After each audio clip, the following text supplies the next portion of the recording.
जय हिंद दोस्तों, हमारे YouTube channel study mate official में आप सभी का स्वागत है। आज हम इतिहास की मॉडर्न इतिहास की 20 महत्वपूर्ण क्वेश्चन जो आपके एग्जाम पॉइंट ऑफ व्यू से बहुत ज़्यादा इंपॉर्टेंट है उसकी सीरीज लेकर आ रहे हैं दोस्तों। इतिहास की अभी 4-5 सीरीज चलेगी दोस्तों, जिसमें आपके मॉडर्न इतिहास की जितने भी क्वेश्चन होगी सब हम रिकवर करने वाले हैं दोस्तों, इसलिए लास्ट तक बने रहिएगा। बहुत इंपॉर्टेंट क्वेश्चन सब है जो आपके एग्जाम में डायरेक्ट पूछे जाते हैं। तो चलिए दोस्तों शुरुआत करते हैं आज की। दोस्तों हमारा पहला क्वेश्चन, भारत आने वाला पहला पुर्तगाली कौन था? भारत आने वाला जो पहला पुर्तगाली था दोस्तों वह था वास्को डिगामा, जो 1498 ईस्वी में भारत आया था। 1498 ईस्वी में ये क्या आया था? भारत आया था। कोलंबस ने अमेरिका की खोज की थी। दोस्तों अगला क्वेश्चन है, ब्लू वाटर पॉलिसी किसकी देन है? ब्लू वाटर पॉलिसी जो है दोस्तों ये पुर्तगाली की देन है, और पुर्तगाली में अगर शासक पूछेगा तो ये अल्मेडा की देन है। डुप्ले दोस्तों पहला फ्रांसीसी गवर्नर था, और अल्मेडा जो था ये पहला पुर्तगाली गवर्नर था। ये दोनों पॉइंट आप याद रखिएगा जो आपके एग्जाम पॉइंट व्यू से बहुत ही ज्यादा इंपॉर्टेंट है। अल्मेडा दोस्तों पहला पुर्तगाली गवर्नर था, और डुप्ले जो था वो पहला फ्रांसीसी गवर्नर था। अगला क्वेश्चन की ओर बढ़ते हैं दोस्तों। अगला क्वेश्चन है, बक्सर के युद्ध के बाद कौन सी संधि हुई थी? बक्सर की युद्ध दोस्तों 1764 ईस्वी में हुई थी, और इसके बाद जो संधि हुई थी है ना, इलाहाबाद की संधि हुई थी दोस्तों, जिसमें दो संधि होती है, इलाहाबाद की पहली संधि और इलाहाबाद की दूसरी संधि। ये दोनों संधि बहुत ही इंपॉर्टेंट थी भारत के एग्जाम और पॉइंट व्यू से। दोस्तों अगला क्वेश्चन है, बक्सर का युद्ध के बाद कौन सी संधि हुई थी? बक्सर का युद्ध दोस्तों 1764 ईस्वी में हुआ था। बक्सर के युद्ध के बाद इलाहाबाद की संधि हुई थी, और इलाहाबाद की संधि हुई थी 1765 ईस्वी में, है ना। इसकी दो संधि होती है, इलाहाबाद की पहली संधि और इलाहाबाद की दूसरी संधि। दोनों संधि 1765 ईस्वी में ही होती है। चलिए दोस्तों अगले क्वेश्चन की ओर बढ़ते हैं। अगला क्वेश्चन है, सहायक संधि का जनक किसे कहा जाता है? तो सहायक संधि का जो जनक है दोस्तों लॉर्ड वेलेस्ली को कहा जाता है ना। और सहायक संधि पर हस्ताक्षर करने वाला जो पहला राज्य था वो था दोस्तों हैदराबाद। ये सहायक संधि पर हस्ताक्षर करने वाला पहला राज्य था, और इन्होंने 1799 ईस्वी में सहायक संधि पर क्या किया था? हस्ताक्षर किया था। ये भी आपको याद रखना है। चलिए दोस्तों अगले क्वेश्चन की ओर बढ़ते हैं। अगला क्वेश्चन है, भारत में प्रथम बार रेलवे की शुरुआत कब हुई थी? तो दोस्तों लॉर्ड डलहौजी के काल में पहली बार 1853 ईस्वी में हुई थी, और ये कहां से कहां तक? बंबई से थाने के बीच। और कितने किलोमीटर की दूरी थी? 34 किलोमीटर की दूरी थी बंबई से थाने के बीच। ये भी आपको याद रखना है। चलिए दोस्तों अगले क्वेश्चन को बढ़ते हैं। किस राज्य पर आउटरम की रिपोर्ट के आधार पर कुशासन का आरोप लगाया और उसे अंग्रेजी साम्राज्य में मिला लिया? दोस्तों ये डलहौजी के समय हुआ था, है ना। आउटरम का एक रिपोर्ट था जिसके आधार पर कुशासन का उस पर आरोप लगा दिया गया, और कुशासन पर आरोप लगाने के बाद उसे अंग्रेजी साम्राज्य में मिला लिया। ये घटना हुई थी 1856 ईस्वी में, और ये राज्य था अवध, जिस पर ऑटोनॉम का रिपोर्ट आधार पर कुशासन का आरोप लगाया, है ना, और अवध को अंग्रेजी साम्राज्य में मिला लिया गया। अगला क्वेश्चन है, डलहौजी ने सतारा को कब अपने साम्राज्य में मिला लिया? डलहौजी ने सतारा को 1848 ईस्वी में मिला लिया, और ये सतारा कहाँ है दोस्तों? सतारा है महाराष्ट्र में। जिस समय इसको मिलाया गया था, सतारा को मिलाया गया था डलहौजी ने अपने शासन में, उस समय सतारा के जो शासक थे वो थे अप्पा साहब। ये भी क्वेश्चन पूछी हुई क्वेश्चन है दोस्तों, इसलिए हमने ये जिक्र किया। अप्पा साहब उस समय क्या थे? शासक थे, जिसमें सतारा को 1848 ईस्वी में, जिसमें सतारा को डलहौजी ने अपने साम्राज्य में मिलाया था, उसमें यहाँ के शासक कौन थे? अप्पा साहब थे। चलिए दोस्तों अगले क्वेश्चन की ओर बढ़ते हैं। अगला क्वेश्चन, तीनों प्रेसिडेंसी में विश्वविद्यालय की स्थापना कब की गई थी? दोस्तों याद रखिएगा 1857 ईस्वी में तीनों प्रेसिडेंसी में विश्वविद्यालय की स्थापना। तीनों प्रेसिडेंसी मतलब क्या हुआ? बंबई, मद्रास और कलकत्ता, तीनों में ये विश्वविद्यालय की स्थापना, एक एक विश्वविद्यालय की स्थापना 1857 ईस्वी में की गई थी। बंगाल के प्रथम गवर्नर कौन थे दोस्तों? बंगाल के पूछा गया है दोस्तों, इसलिए कहेंगे रॉबर्ट क्लाइव थे बंगाल के प्रथम गवर्नर। विलियम बेंटिंक की अगर हम बात करें दोस्तों, भारत के प्रथम गवर्नर जनरल थे।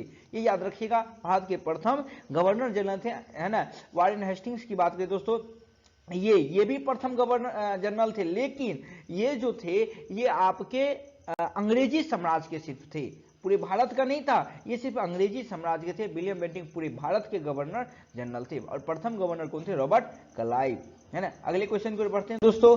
प्रथम विद्युत तार सेवा कहां से कहां तक चली थी?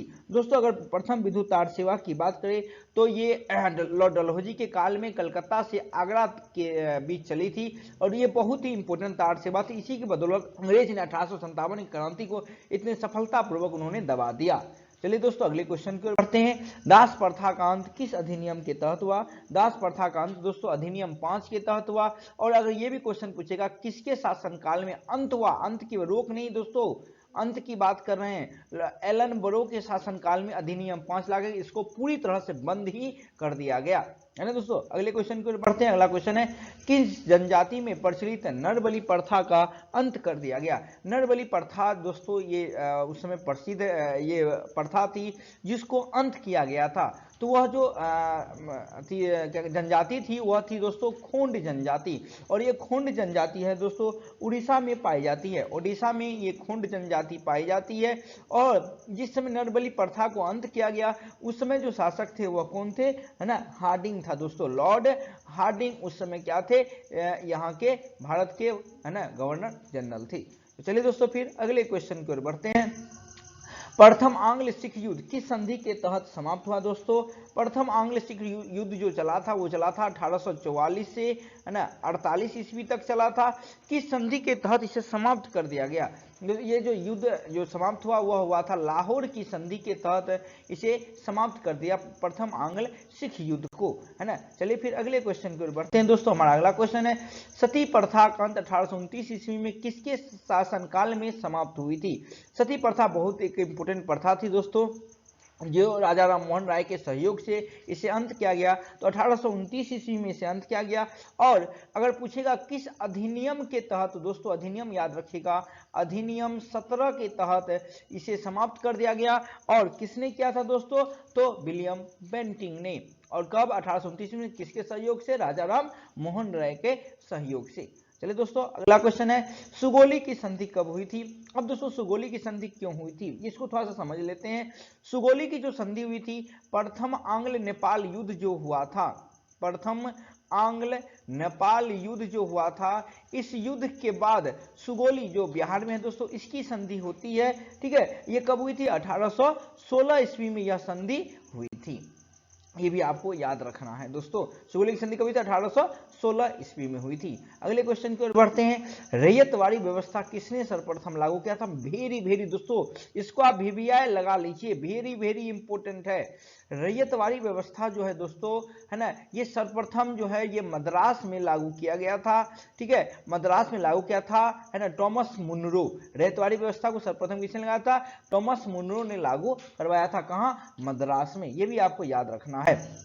दास प्रथा पर रोक किसने लगाया। देखिए वहां क्वेश्चन था दास प्रथा का अंत, मतलब अधिनियम बना के अंत किया गया। अब क्वेश्चन है आपका कि दास प्रथा पर रोक किसने लगाया, तो लॉर्ड कॉर्नवालिस ने दास प्रथा की बिक्री पर रोक लगाया। सिर्फ इसने कोई अंत नहीं किया, अधिनियम नहीं बनाया, उसने अधिनियम बना करके समाप्त किया। इसलिए वो क्वेश्चन इंपोर्टेंट है, ये भी क्वेश्चन इंपोर्टेंट है, इसलिए हमने दोनों क्वेश्चन डाल दिया ताकि आपको कंफ्यूजन ना हो। अगला क्वेश्चन है दोस्तों, प्रथम आंग्ल मराठा युद्ध किस संधि के तहत समाप्त हुआ। प्रथम आंग्ल मराठा युद्ध जो था दोस्तों, है ना, ये सालवाई की संधि हुई थी 1782 ईस्वी में। कब हुई थी, 1782 ईस्वी में यह प्रथम आंग्ल मराठा युद्ध सालवाई की संधि के तहत समाप्त कर दिया गया। ये भी आपको याद रखना है।